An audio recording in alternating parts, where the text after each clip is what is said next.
नमस्कार, मैं Sujeet Kumar Pandey light of India में आपका स्वागत करता हूं। आज भारत विभिन्नताओं में एकता का देश है। आपको बता दें कि भारत की इस एकता मिशन पर शिक्षक श्री सुभाष तिवारी जी ने अपनी जो वेदना, जो भारत की गाथा गाई, वह काफ़ी सराहनीय है। भारत जाति, धर्म, संप्रदाय, मजहब से उठकर ऊपर अपनी एक अलग पहचान बनाता है। भारत के सभी नागरिक, सभी जन, सभी समुदाय सब मिलजुल कर रहते हैं। और क्या कहते हैं ये शिक्षक अपने गाने के माध्यम से, आए एक झलक इनके और ऊपर भारत की प्रधान अध्यापक श्री विशेषता सुभाष के तिवारी जी पर। प्रति चर्चा है, भारत के विशेषता के प्रति, और ऐसे ही गीत गाने गाए जाते हैं। आप ध्यान से सुनिएगा कि भारत की अपनी विशेषताएं क्या हैं। आवाज कहीं से नहीं आनी चाहिए।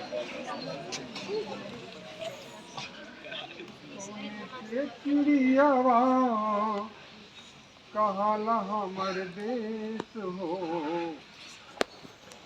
आपस में कौनो नाही बाटे कलेश हो, आपस में कौनो नाही। सोने के चिड़िया कहाला हमर देश हो, आपस में कौनो नाही बाटे कलेश हो, आपस में कौनो नाही। हिंदू मुस्लिम सिख ईसाई, सिख ईसाई आप भाई भाई, सभे अपन धर्म मानी, सभे अपन धर्म मानी बाटे आदेश हो। सोने के चिड़ियावा कहाला हमर देश हो, सोने के चिड़ियावा कहाला हमर देश हो, सोने के चिड़ियावा। गंगा जमुना के बहेला धारा, बहेला धारा, हरिहर फसल लागे बड़ा ही प्यारा, बड़ा ही प्यारा। सुख दुख बाटल जाला, सुख दुख बाटल जाला, नाही विदेश हो। सोने के चिड़ियावा कहाला हमर देश हो, सोने के चिड़ियावा। संस्कृत के प्रति है कि बड़हन के पाव छुई मिले आशीर्वाद हो, मिले आशीर्वाद हो। दूसरा के सुख दुख झेली के आबाद हो, झेली के आबाद हो। गुरु के ईश्वर मानी, गुरु के ईश्वर मानी, यह परिवेश हो। सोने के चिड़ियावा कहाला हमर देश हो, सोने के चिड़ियावा।